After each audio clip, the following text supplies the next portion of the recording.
الحمد لله وكفى وسلام على عباده الذين اصطفى أما بعد أعوذ بالله من الشيطان الرجيم بسم الله الرحمن الرحيم اقترب للناس حسابهم وهم في غفلة معرضون سبحان ربك رب العزة عما يصفون وسلام على المرسلين والحمد لله رب العالمين اللهم صل على سيدنا محمد وعلى آل سيدنا محمد وبارك وسلم اللهم صل على سيدنا محمد وعلى آل سيدنا محمد وبارك وسلم اللهم صل على سيدنا محمد وعلى آل سيدنا محمد وبارك وسلم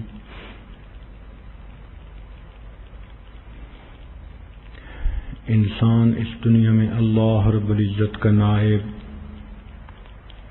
اللہ رب العزت کا خلیفہ اور اس کی صفات کا مظہر عتم ہے۔ یہ دنیا ہمارے لیے امتحان گاہ ہے، یہ سیر گاہ نہیں، تماشا گاہ نہیں، قیام گاہ نہیں، یہ امتحان گاہ ہے۔ افسوس کہ ہم نے اس کو چراگاہ بنا لیا۔ مقصد زندگی اللہ رب العزت کی بندگی اور مقصد حیات اللہ تعالیٰ کی یاد ہے۔ آج زندگی کی ترتیب ایسی بن گئی ہے کہ ہر بندہ اپنی جنت سجانے میں لگا ہوا ہے۔ اللہ تعالیٰ نے تو ایمان والوں کے لیے آخرت میں جنت بنائی، لیکن نفس انسانی اسی دنیا میں اپنی جنت بنانا چاہتا ہے۔ میرا گھر ایسا ہو، میری بیوی ایسی ہو، میرے بچے ایسے ہوں، کپڑے ایسے ہوں، گاڑی ایسی ہو، بزنس ایسا ہو، میری عزت ایسی ہو۔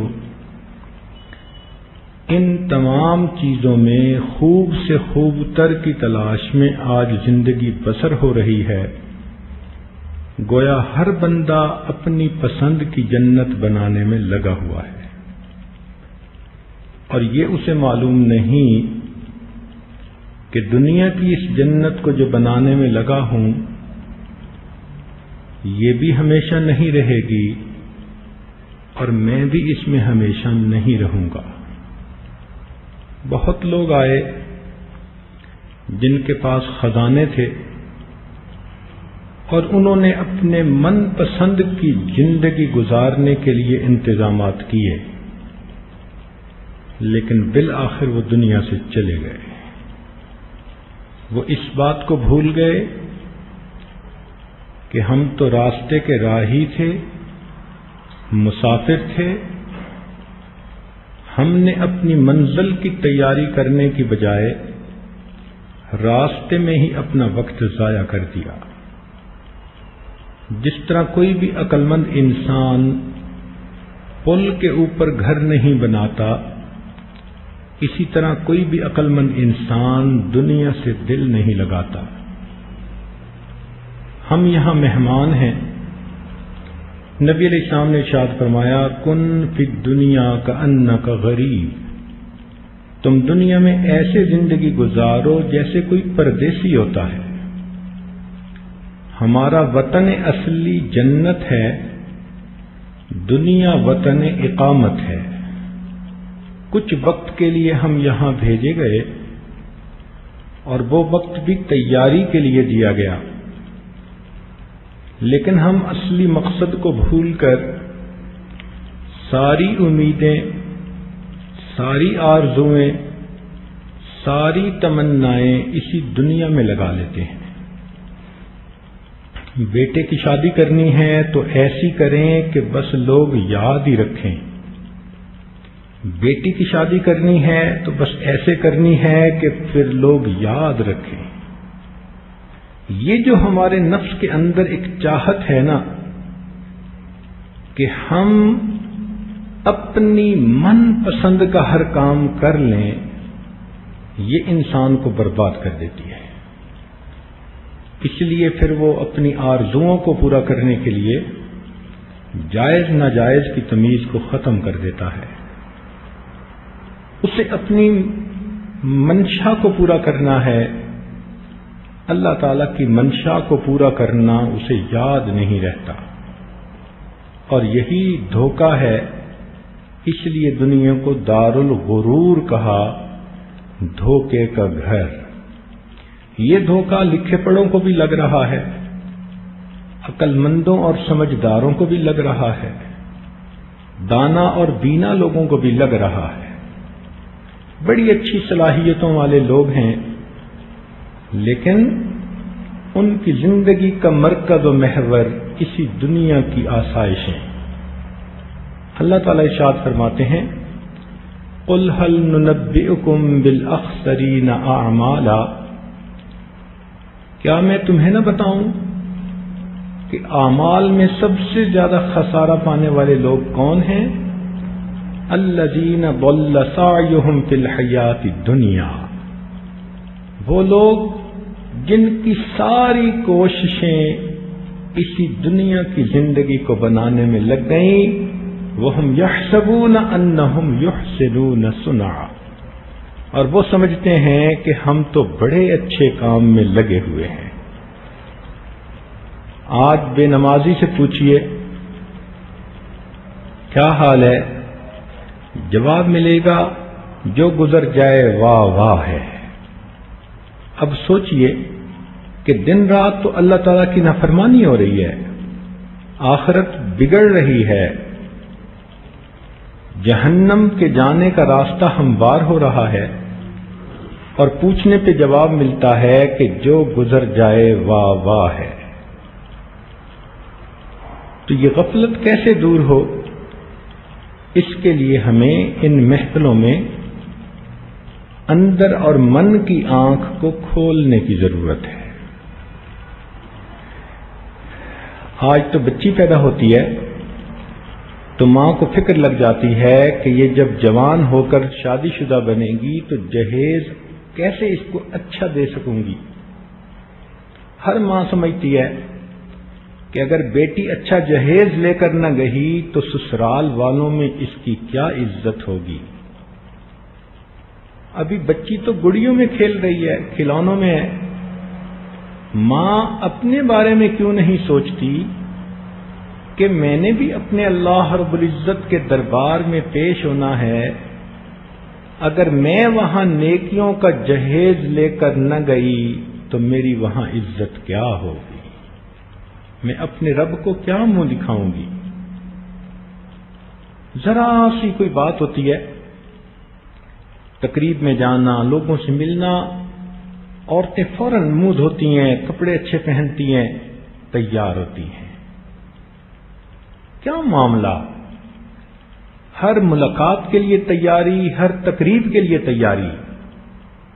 تو قیامت کے دن اللہ رب العزت سے بھی تو ملاقات ہونی ہے۔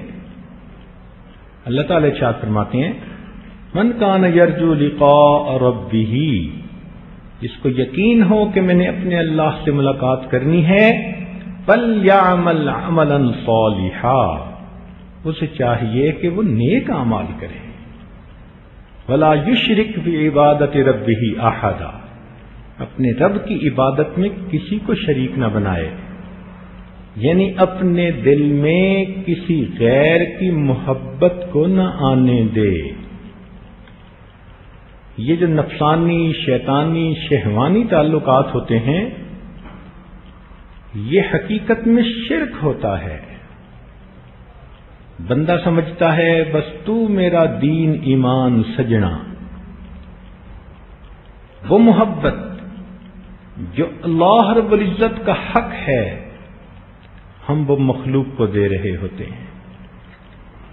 ایسے چھاپ لگ جاتی ہے کسی تصویر کی کہ دن میں بھی اسی کا خیال، رات میں بھی اسی کا خیال، اسی کے فون کی انتظار، اسی سے بات کرنے کو بے قرار۔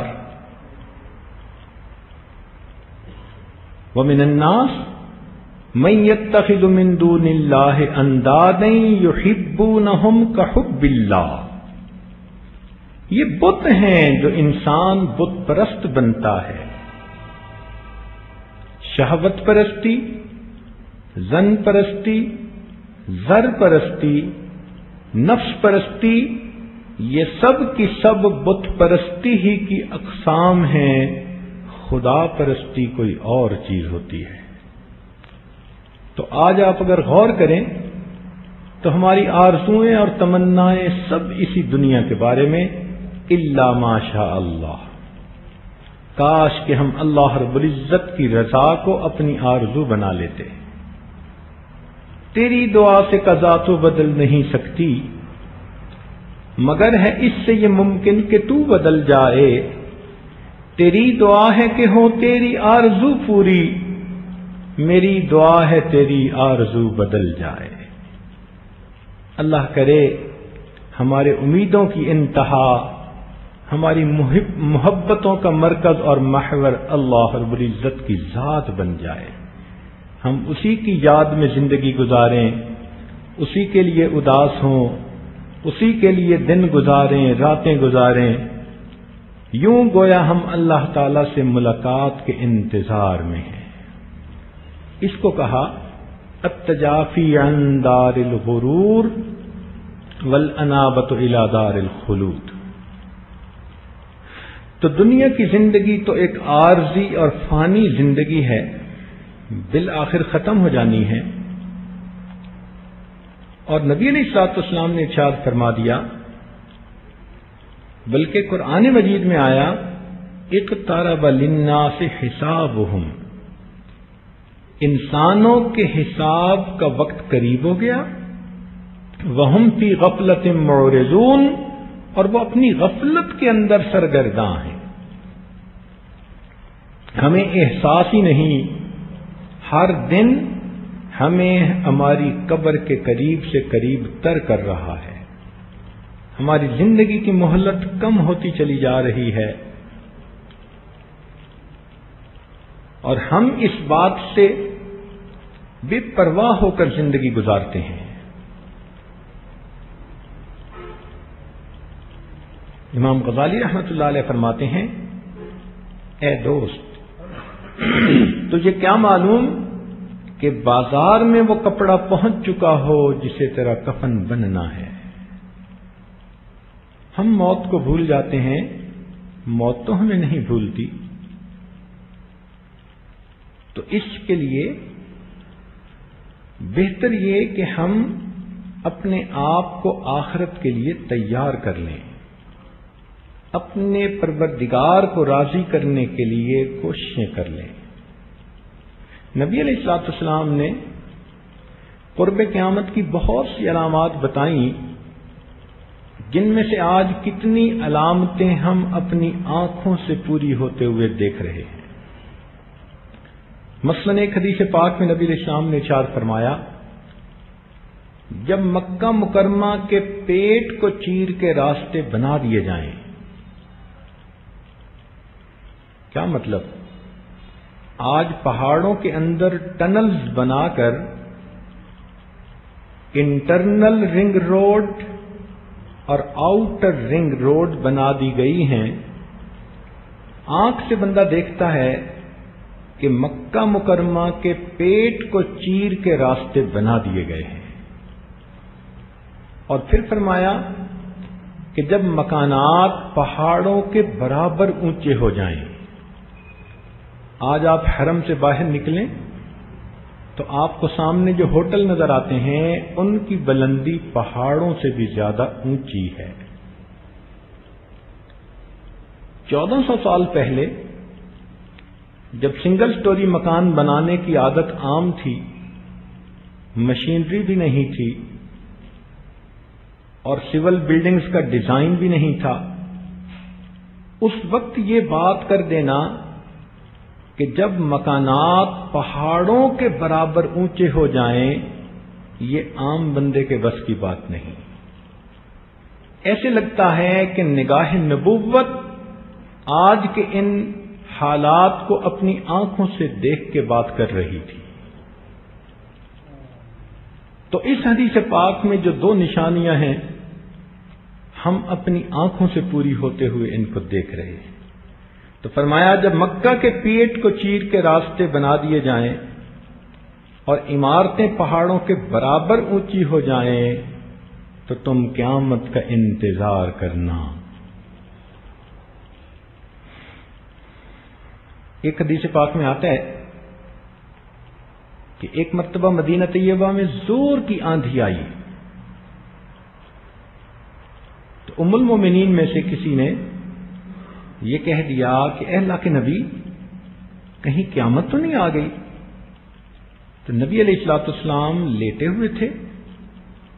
آپ اٹھ کر بیٹھ گئے اور فرمانے لگے کہ قیامت کیسے آ سکتی ہے؟ ابھی تک تو اہل عراق کے اوپر کھانا پینا بھی بند نہیں ہوا. یہ وہ نشانی ہے جو ہم نے اپنی زندگیوں میں خود دیکھی کہ ان کے اوپر چند سال پہلے ایسا وقت آیا کہ کھانا پینا تو کجا بیماروں کے لیے دوائیوں کا اس ملک میں جانا بھی بند کر دیا گیا تھا. اور فرمایا کہ ملک عرب ابھی سرسبز نہیں ہوا. دو نشانیاں بتائیں. اور آج عرب کے اندر اتنی زراعت ہونے لگ گئی ہے کہ وہ گندم میں خود کفیل ہو چکے بلکہ ہر سال فالتو گندم کو وہ لوگوں کو امداد کے لیے دوسرے ملک بھیجتے ہیں. چنانچہ اسی طرح کی علامات میں سے ایک فرمایا کہ جب لوگ ماں کی بجائے بیوی کی فرما برداری کرنے لگ جائیں، جب باپ کی بجائے اپنے دوست کی بات ماننے لگ جائیں. یہ دیکھو کیسی عجیب بات کہی. شریعت نے دائرہ کار متعین کر دیا، ماں کے اپنے حقوق، بیوی کے اپنے حقوق. جب اس میں کمی بیشی انسان کرے اور والدین کو اگنور کرے اور بیوی کی ہر سیاہ سفید بات کو قبول کر لے، یہ قیامت کی نشانی. اور دوسری بات کہی کہ باپ کی بات کو رد کرے اور دوست کی بات کو قبول کرے.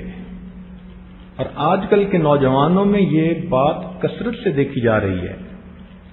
وہ باپ سے اس طرح نفرت کرتے ہیں جیسے کوئی باپ سے نفرت کرتا ہے. کس لیے؟ کہ باپ روک ٹوک کرتا ہے، اچھی بات کی تلقین کرتا ہے، اور دوست ان کو من پسند کی باتیں کرنے کی تجاویز پیش کرتا ہے. تو دوست اچھا لگتا ہے، باپ برا لگتا ہے. فرمایا جب ماں اپنی حاکمہ کو جنم دے. اب دیکھیے آج کتنی بیٹیاں اتنی خود سر ہیں کہ مائیں بھی ان سے ڈرتی ہیں. ذرا ذرا سی بات پہ ماں کے سامنے بولنا، ماں کے ساتھ جھڑپ لینا، ماں کے ساتھ ضد لگانا، یہ اکثر و بیشتر گھروں کے اندر علامت آج دیکھنے میں آ رہی ہے. جب علماء اپنا ثانی نہ چھوڑیں، اور واقعی آج وہ وقت آ چکا جو عالم بھی دنیا سے جا رہا ہے اس جیسا پھر اس کے بعد کوئی دوسرا نظر نہیں آتا. جب لوگ زکوٰۃ کو تاوان سمجھنا شروع کر دیں، بوجھ سمجھیں، زکوٰۃ دیتے ہوئے ان کے دل پہ بوجھ ہو، جب ہر کان کے پاس مغنیاں گایا کرے. عجیب، آج یہ سیل فون ایسے بن چکے کہ جن میں ٹیلی فون کی رنگ ہی نہیں، ان میں میوزیکل ٹونز ہیں یا گانوں کی مختلف دھنیں ہیں. طواف کرتے ہوئے ایک نوجوان کو دیکھا کہ اچانک اس کا فون آیا تو کسی انڈین فلم کا ایک گانا گانے والی نے باقاعدہ گانا شروع کر دیا، اس نے جیب سے فون نکال کے اٹینڈ کیا۔ اب بتائیے، جب بیت اللہ شریف کے سامنے طواف کی حالت میں بھی ان گانے والیوں کی آواز کانوں میں پڑے گی تو کیا یہ قیامت کی نشانی نہیں؟ مسجدوں کے اندر نمازوں کی حالت میں یہی موسیقی سننے میں آتی ہے، لوگ ٹیلی فون کو بند کرنا بھول جاتے ہیں۔ جب عریانی، فحاشی اور زنا عام ہو جائے، اور آپ جانتی ہی ہیں کہ آج عریانی کتنی عام ہوتی چلی جا رہی ہے، ایسے وقت میں فرمایا آندھیوں کا چلنا، زلزلوں کا آنا یہ عام ہو جائے گا، دیندار لوگوں کو چن چن کر قتل کیا جائے گا۔ اور عجیب ایک نشانی ایک حدیث پاک میں فرمایا کہ عرب کا بادشاہ مرے گا، تو آپ ذرا غور کیجئے، کچھ دن پہلے یہ بھی ایک نشانی پوری ہوئی، اور اس کے بعد آنے والے رمضان کی پہلی تاریخ کو سورج گرہن لگے گا، اور 15 تاریخ کو چاند گرہن لگے گا۔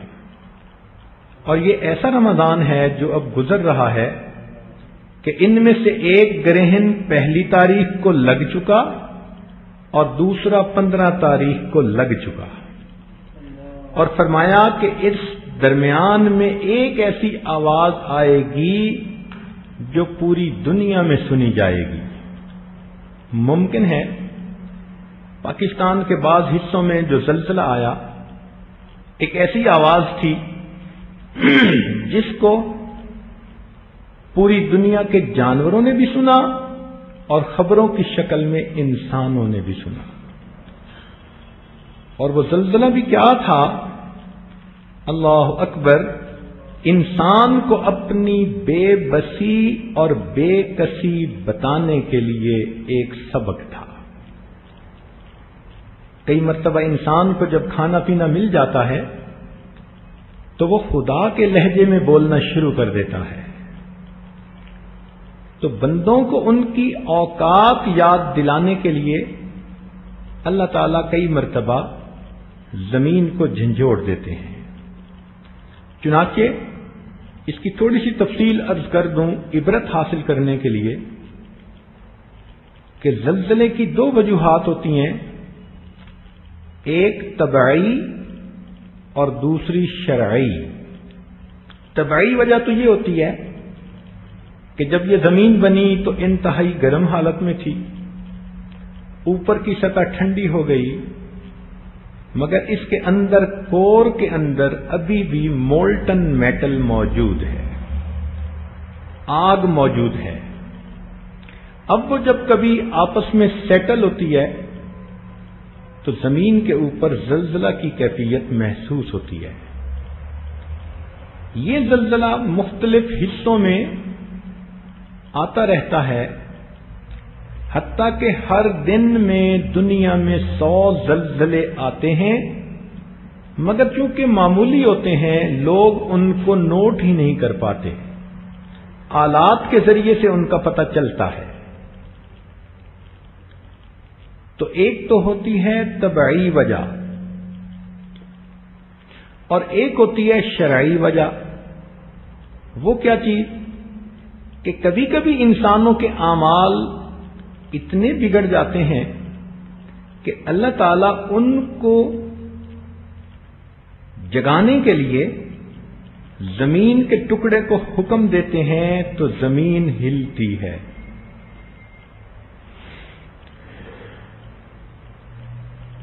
حدیث پاک میں آتا ہے ان الارض تزلزلت علی عہد رسول اللہ صلی اللہ علیہ وسلم،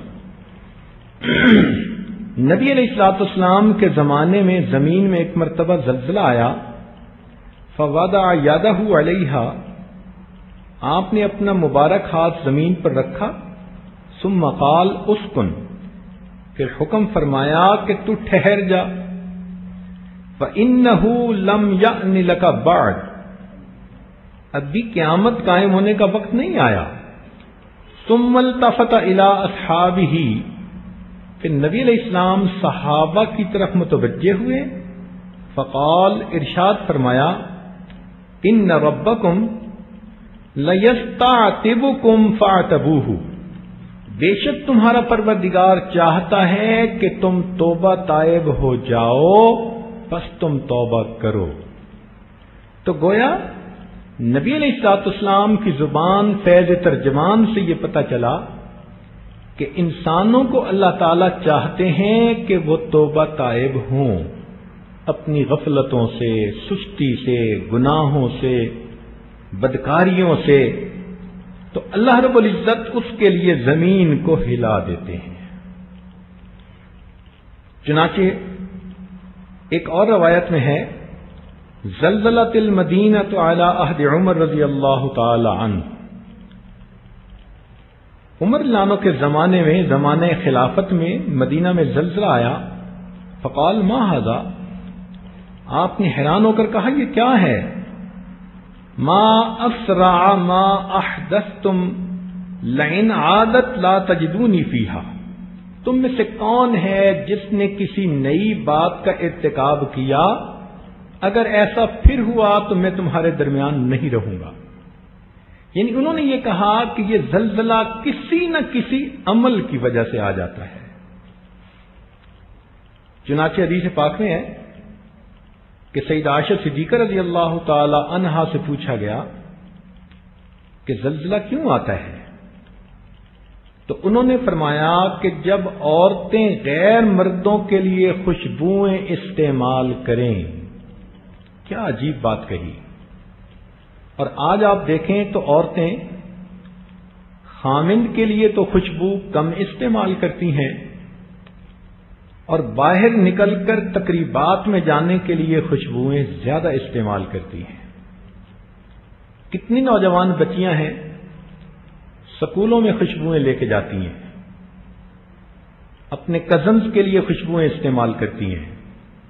تو جب عورت کی نیت یہ ہے کہ میں خوشبو بدن پہ اس لیے لگاؤں کہ غیر محرم میری طرف متوجہ ہو، تو یہ ایک علامت بتائی، اور دوسری علامت بتائی کہ جب غیر مردوں کے سامنے عورتیں ننگی ہونے میں جھجک محسوس نہ کریں۔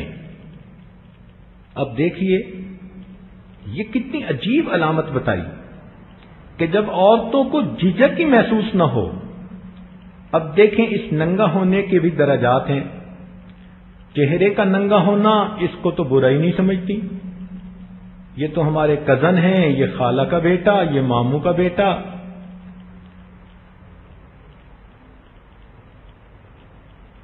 تو اپنے رشتہ داروں میں بے محابہ کھلے چہرے کے ساتھ سب مردوں سے ملتی ہیں۔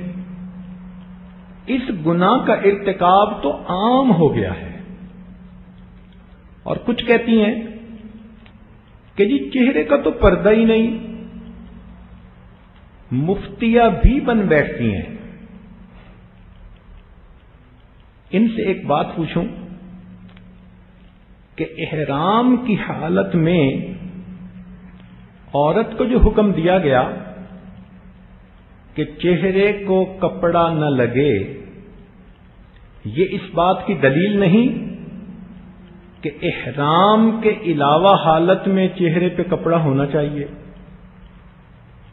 اگر چہرے پہ کپڑا تھا ہی نہیں تو احرام کی حالت میں کہنے کی کیا ضرورت تھی کہ چہرے کو کپڑا نہ لگے؟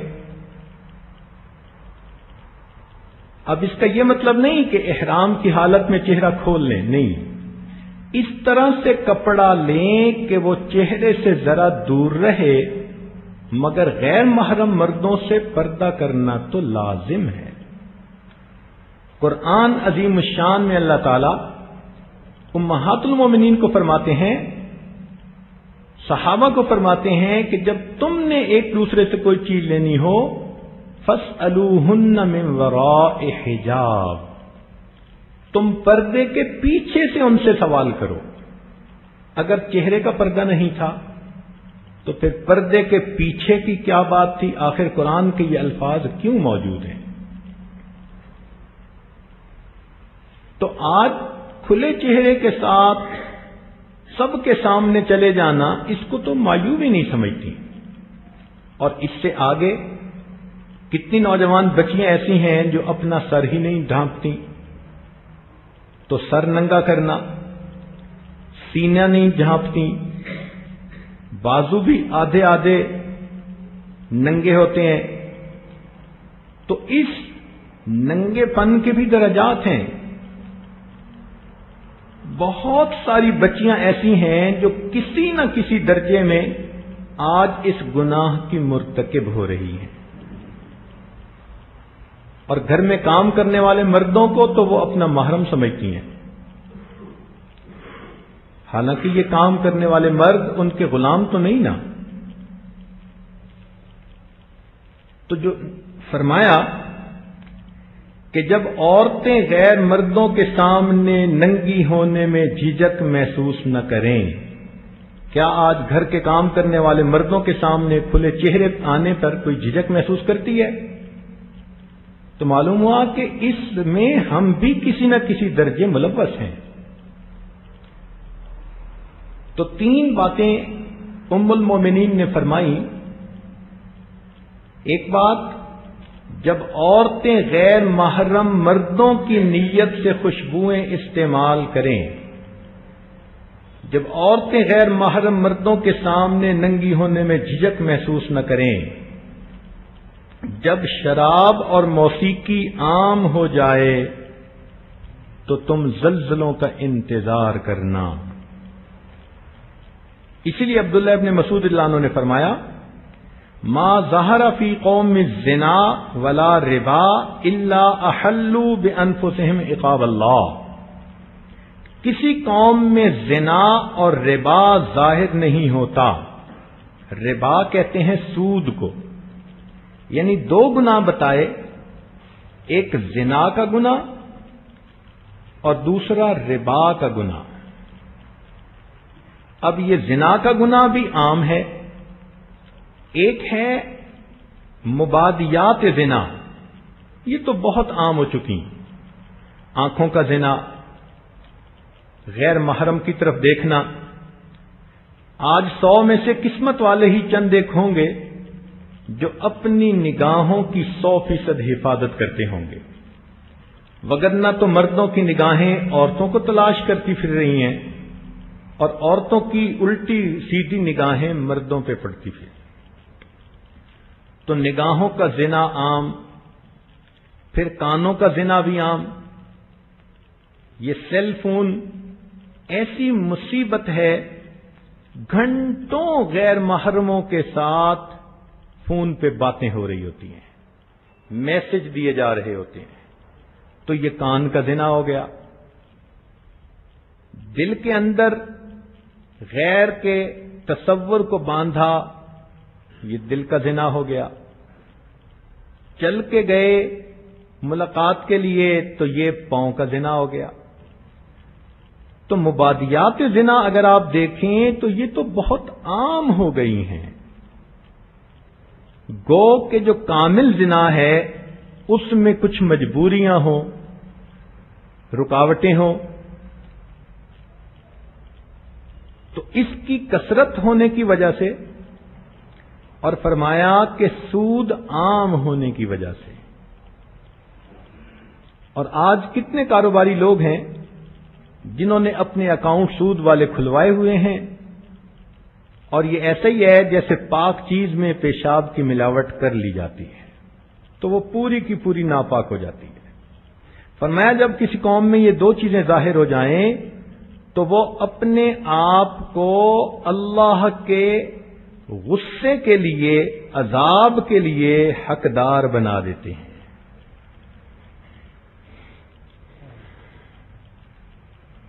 پہلی امتوں کو بھی ان کی معصیتوں کی سزا زلزلے کے ساتھ دی گئی، چنانچہ اہل مدین کے اندر اونچ نیچ تھی، ناپ تول کی۔ اللہ تعالیٰ فرماتے ہیں فَأَخَذَتْهُمُ الرَّجْفَةُ، ان کے اوپر اللہ تعالیٰ نے یہی عذاب بھیجا۔ حضرت موسیٰ علیہ السلام کے ساتھ 40 لوگ گئے تھے کوہ طور پر، لیکن پھر انہوں نے بہانے بازیاں شروع کی کہ ہمیں کیا پتا اللہ سے ہم کلامی ہوئی یا نہیں۔ اللہ تعالیٰ فرماتے ہیں فَلَمَّا أَخَذَتْهُمُ الرَّجْفَةُ، قارون نے اللہ تعالیٰ کے حکم کو پورا کرنے میں کوتاہی کی۔ اللہ تعالیٰ فرماتے ہیں فَخَسَفْنَا بِهِ وَبِدَارِهِ الْأَرْضِ، ہم نے اس کو اور اس کے گھر کو زمین کے اندر دھنسا دیا۔ تو اب دیکھیے کہ ان گناہوں کی وجہ سے زلزلوں کا آنا عام ہو جائے گا۔ آپ یہ مت سوچیں کہ زمین کے اس حصے میں تو زلزلے نہیں آتے۔ جب شرعی وجوہات ہوتی ہیں تو کسی بھی زمین کے ٹکڑے کو اللہ تعالیٰ ہلا سکتے ہیں۔ پرانے فالٹس جو ہزاروں سال پہلے کے خاموش ہوتے ہیں، اللہ تعالیٰ ان کو زندہ کر دیتے ہیں۔ ایک سوال پیدا ہوتا ہے کہ زلزلہ آئے تو کیا کریں؟ چنانچہ ابن قیم رحمۃ اللہ علیہ نے الجواب الکافی میں لکھا کہ عمر بن عبدالعزیز رحمۃ اللہ علیہ نے مکتوب لکھا اپنے گورنروں کو کہ جب بھی تم زمین میں زلزلہ محسوس کرو تو تم اللہ تعالی کے سامنے اپنے گناہوں کی توبہ کرو، میدان میں نکل کر اللہ کے سامنے گریہ زاری کرو، دعا کرو اور اپنے مال کو اللہ کے راستے میں صدقہ دو۔ علماء نے لکھا ہے کہ ایسے وقت میں دعائیں پڑھنی چاہیے جو انبیاء کرام نے پڑھی تھیں اور اللہ تعالیٰ نے ان کو مصیبتوں سے نکالا تھا۔ مثال کے طور پہ ربنا ظلمنا انفسنا وَإِن لَّمْ تَغْفِرْ لَنَا وَتَرْحَمْنَا لَنَكُونَنَّ مِنَ الْخَاسِرِينَ، یہ سیدنا آدم علیہ الصلوۃ والسلام کی دعا، اس کے بدلے اللہ تعالیٰ نے ان سے مصیبت کو ٹال دیا تھا۔ تو یہ زلزلہ بھی ایک مصیبت ہوتی ہے، ایسے وقت میں اس دعا کو پڑھ لینے کا فائدہ۔ اور بعض علماء نے لکھا کہ سیدنا یونس علیہ السلام کی قوم پر عذاب آیا تھا، مگر قوم نے کہا تھا لا الہ الا انت سبحانک انی کنت من الظالمین۔ نہیں، حضرت یونس علیہ السلام جب مچھلی کے پیٹ میں چلے گئے تھے تو انہوں نے وہاں پر ان الفاظ کے ساتھ اللہ رب العزت کے سامنے آہوزاری کی تھی۔ اللہ رب العزت نے ان کو مچھلی کے پیٹ سے باہر نکال دیا۔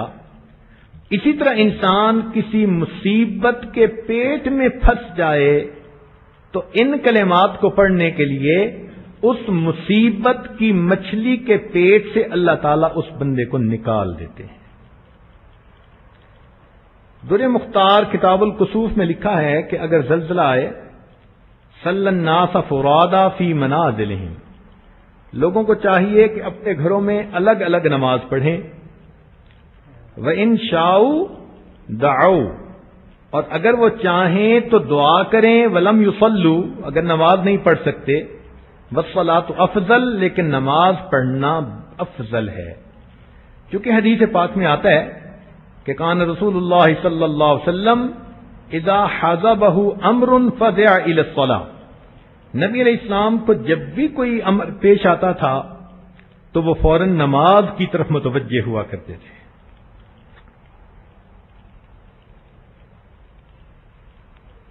ایک اور بھی سوال ذہن میں پیدا ہوتا ہے کہ جب زلزلہ آتا ہے تو اکثر لوگوں کو دیکھا کہ کمروں سے نکل کر باہر کھلی فضا میں آتے ہیں۔ اب کیا کرنا چاہیے، لوگوں کو اس کا پتہ نہیں ہوتا۔ بعض لوگ اسے اچھا سمجھتے ہیں، بعض توکل کے خلاف سمجھتے ہیں۔ شریعت کا حکم کیا ہے؟ تو در مختار کتاب الفرائض میں ہے کہ اگر کوئی بندہ ایسی جگہ پر تھا اخذتہ الزلزلہ فی بیتہ، اگر زلزلہ اس کو آیا اور وہ گھر میں تھا، ففر الی الفضاء، اور وہ نکل کے کھلی فضا میں آ گیا. لا یکرہ، اس میں کوئی کراہت نہیں، بل یستحب، بلکہ یہ بہتر ہے، مستحب ہے، لفرار النبی صلی اللہ علیہ وسلم من الحائط المائل، کہ نبی علیہ السلام ایک مرتبہ جھکی ہوئی دیوار کے پاس سے گزرنے لگے تھے تو آپ تیزی سے اس کے نیچے سے الگ ہو گئے. تو جس طرح گرتی دیوار کے نیچے سے اللہ رب العزت کے پیارے محبوب صلی اللہ علیہ وسلم ہٹ گئے تھے زلزلے کے وقت میں، کمرے سے ہٹ کے کھلی فضا میں آ جانا یہ بھی مستحب کہلائے گا. مگر ایک بات اور سمجھیے کہ جن لوگوں پہ یہ زلزلہ آیا وہ ہم سے زیادہ برے نہیں تھے، ہم ان سے زیادہ نیک نہیں ہیں. بس یہ ایک تکوینی فیصلہ تھا کہ زمین کے اس ٹکڑے کو اللہ نے جھنجھوڑ دیا اور ہمیں اللہ نے زندہ رکھا عبرت حاصل کرنے کے لیے، ہمیں اللہ نے زندہ رکھا سبق حاصل کرنے کے لیے. اگر تو ہم سبق حاصل کر لیں گے تو ہمارا فائدہ، اور اگر حاصل نہیں کریں گے تو بالآخر جانا تو ہم نے بھی ہے. زندگیوں کو بدلنے کی نیت کر لیجئے. یہ زلزلہ جو آیا ان جگہوں کو جا کر لوگوں سے ملنے کے موقع ملا، انہوں نے جو حال احوال سنائے وہ تو عجیب تھے. اس لیے کہ کچھ زلزلے ایسے ہوتے ہیں کہ جن میں مکان اچھے بنے ہوں تو وہ بچ جاتے ہیں، اور کچھ زلزلے ایسے ہوتے ہیں کہ مکانوں کا اچھا بننا اس میں کوئی معنی ہی نہیں رکھتا. وہ کیسے؟ عام طور پر زلزلے دائیں بائیں آتے ہیں اور جھٹکے دیتے ہیں مکانوں کو، تو جو کنکریٹ کے بنے ہوئے، سٹیل کے بنے ہوئے اچھے مکان ہوتے ہیں وہ ود سٹینڈ کر جاتے ہیں. مگر یہ تو زلزلہ عجیب تھا، یہ زمین اوپر نیچے ہو رہی تھی، اوپر نیچے. چنانچہ ایک شخص نے خود یہ بتایا کہ جب زلزلہ آیا تو یکدم زمین ایسے بن گئی جیسے کپاس کی طرح ہوتی ہے، اور میں اپنی گردن تک زمین کے اندر دھنس گیا.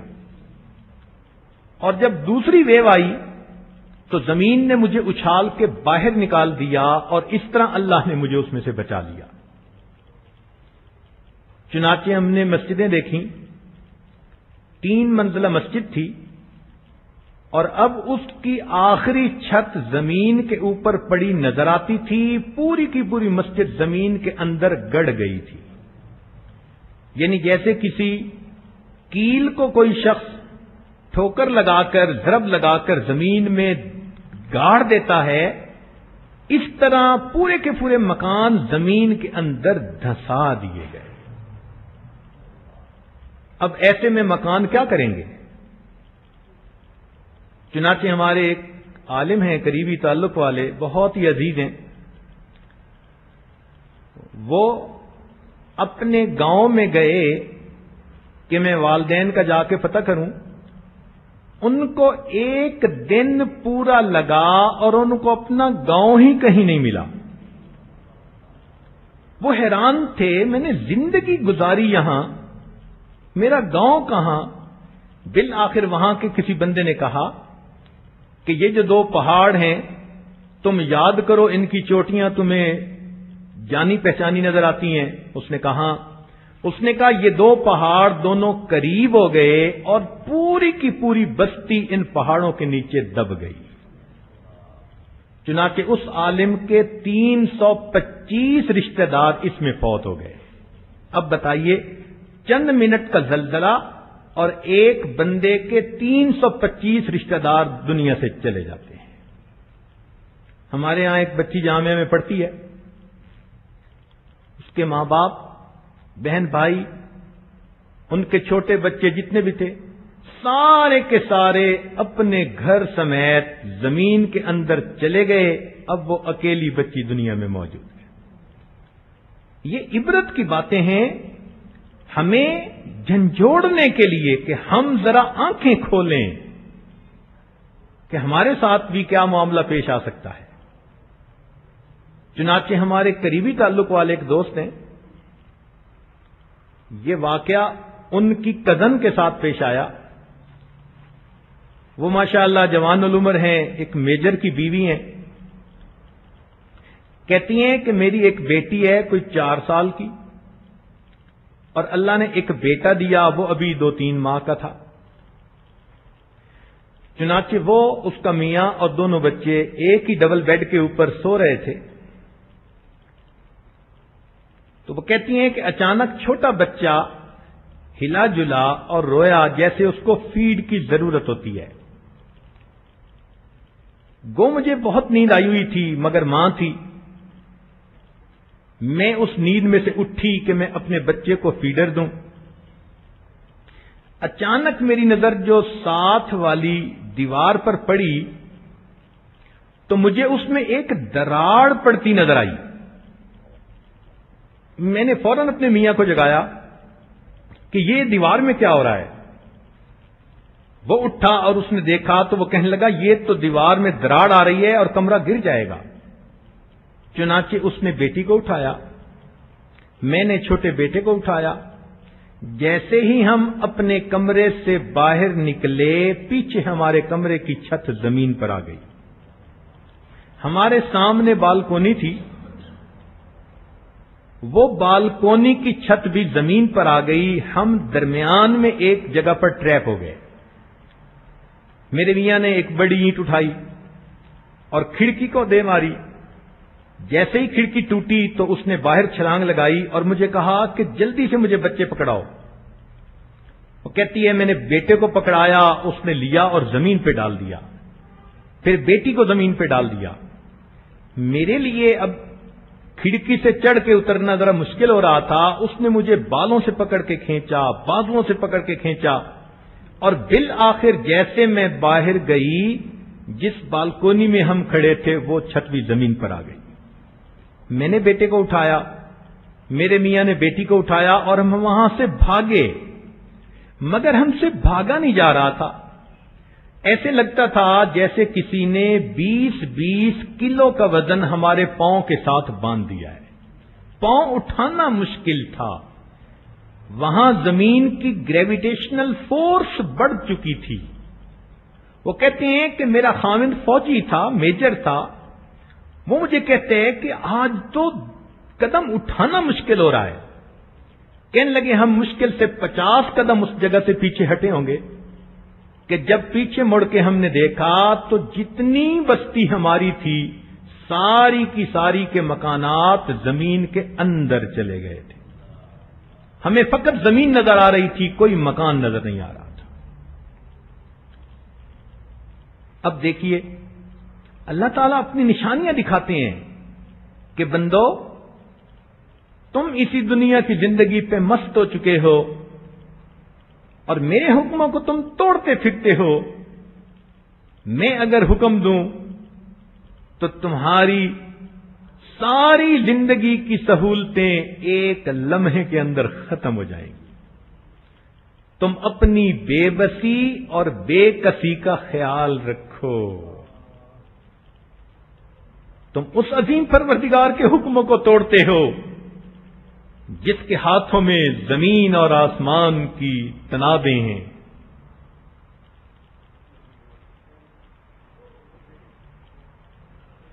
چنانچہ ایسا بھی ہوا کہ کئی بڑی ملٹائی سٹوریڈ بلڈنگ تھیں، وہ زمین پر آ گئی۔ تو یہ جتنے بھی زمین میں جانے والے لوگ تھے یا مرنے والے تھے، یہ سب برے نہیں تھے۔ آپ حیران ہوں گی کہ 7 دن کے بعد ایک ٹاور گرا، اس کے اندر سے ایک 18 یا 16 سال کا نوجوان اس کو نکالا گیا اور اس نے نکلتے ہی اللہ اکبر کا نعرہ لگایا۔ لوگوں نے پوچھا کہ تمہارے اوپر کوئی خوف نہیں؟ وہ کہنے لگا کیوں؟ جب میں اللہ پہ ایمان رکھتا ہوں تو زندگی اور موت کا مالک میں اسی کو سمجھتا ہوں۔ میں پھنس گیا تھا نیچے ملبے میں، مگر میں نے دل میں سوچ لیا تھا میرے مولا کو میری موت مطلوب ہے تو میں مرنے کے لیے راضی ہوں، اور اگر اس کو بچانا مطلوب ہے تو میرا اللہ مجھے بچا دے گا۔ ایک دیکھیے جوان بچے کا ایسا یقین ہے اور وہ بھی ملبے کے اندر دھسا ہوا ہے.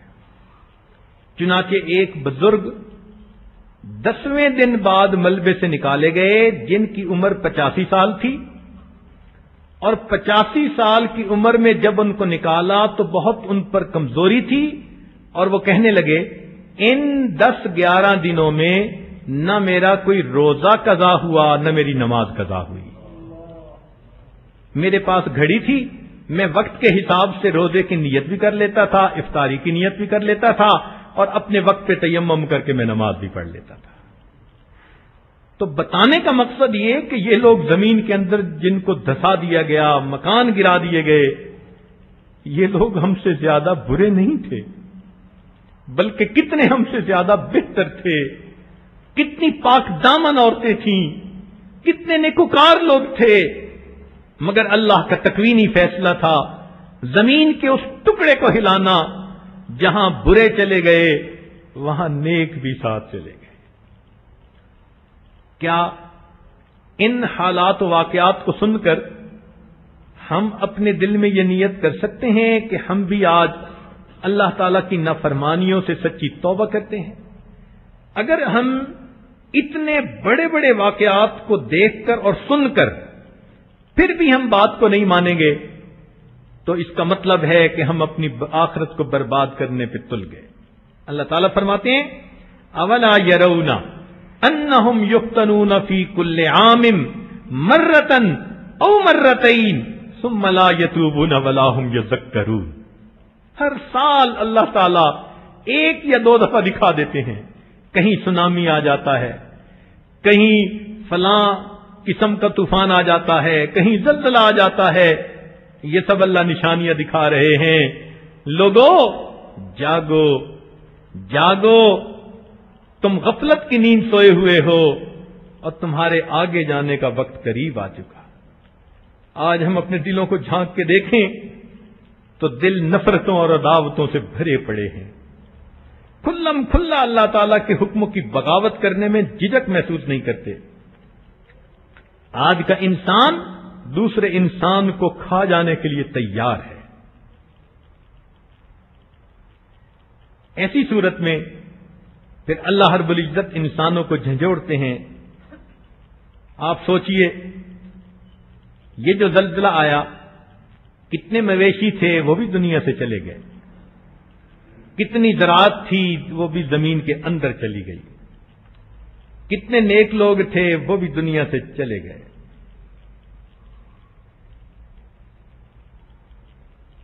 اللہ رب العزت ہمیں عبرت کی نظر سے ان حالات کو سننے کی توفیق عطا فرمائے. ہمارے مشائخ نے فرمایا السعید من وعظ لغیرہ والشقی من وعظ لنفسہ. نیک بخت وہ ہوتا ہے جو دوسرے سے عبرت پکڑے، اور بدبخت وہ ہوتا ہے جو خود دوسروں کے لیے عبرت بنے. تو ہماری نیک بختی یہ ہے کہ ہم آج کی اس محفل میں اللہ رب العزت کے سامنے اپنے تمام گناہوں کی سچی معافی مانگیں. یہ دعائیں پڑھیں ربنا لا تؤاخذنا ان نسینا او اخطأنا. اے پروردگار عالم ہمیں نہ پکڑ لیجئے گا اگر ہم بھول جائیں اور اگر ہم خطا کر بیٹھیں. اور ہم نے تو یقیناً خطائیں کی ہیں، گناہ کیے ہیں، اس لیے ہمیں تو اور زیادہ اللہ تعالیٰ کے سامنے جھکنا چاہیے. لہذا آج کی اس مجلس کو توبہ کی مجلس بنا لیجئے اور اپنی زندگی کی ترتیب کو سیدھا کرنے کی نیتیں کر لیجئے. جو خواتین پردے میں کوتاہی کرتی ہیں آج سچی توبہ کریں کہ ہم شرعی پردہ شروع کریں گی. جو نمازوں میں سستی کرتی ہیں وہ آج سچی توبہ کریں کہ ہم پابندی سے نماز پڑھیں گی. جو خواتین اپنے خاوندوں کے ساتھ ہر وقت جھگڑوں میں لگی رہتی ہیں اور گھر کے سکون کو خراب کرتی ہیں وہ عہد کریں کہ آج کے بعد ہم اپنی نفسانیت انانیت کو توڑیں گی اور ہم گھر کے اندر پرسکون ماحول پیدا کریں گی. جن کے دلوں کے اندر کوئی غیر بسا ہے آج ان بتوں کو توڑ لیجئے. بتوں کو توڑ تخیل کے ہوں کہ پتھر کے اور ایک اللہ سے محبت کرنے کا عہد کر لیجئے۔ یہ رمضان مبارک اللہ نے آج ہمیں دیا، معلوم نہیں آئندہ رمضان کس کے نصیب میں ہوگا اور کس کے نصیب میں نہیں ہوگا، اور اس رمضان کے بھی چند دن باقی رہ گئے۔ جیسے مچھلی ہاتھ میں آتی ہے، پکڑے بندہ کوئی تو دیکھتے دیکھتے ہاتھوں سے نکل جاتی ہے، رمضان مبارک کا یہی حال۔ ایک وقت تھا ہم انتظار میں تھے کہ رمضان آئے گا، آج دیکھو چند دن باقی رہ گئے اور ان کے گزرنے میں بھی کوئی دیر نہیں لگنی۔ ہم سوچیں کیا ہماری مغفرت ہو چکی؟ کیا اللہ تعالیٰ نے ہماری بخشش کے فیصلے کر لیے؟ کیا ہم نے رو دھو کے اپنے رب کو منا لیا؟ اگر اس میں کوئی ہم کمی کر چکے ہیں تو جو راتیں باقی ہیں، جو دن باقی ہیں، اس میں اپنے اللہ کو منا لیجئے، اپنے اللہ کے ساتھ جنگ نہ کیجئے، اپنے اللہ کے ساتھ جنگ نہ کیجئے۔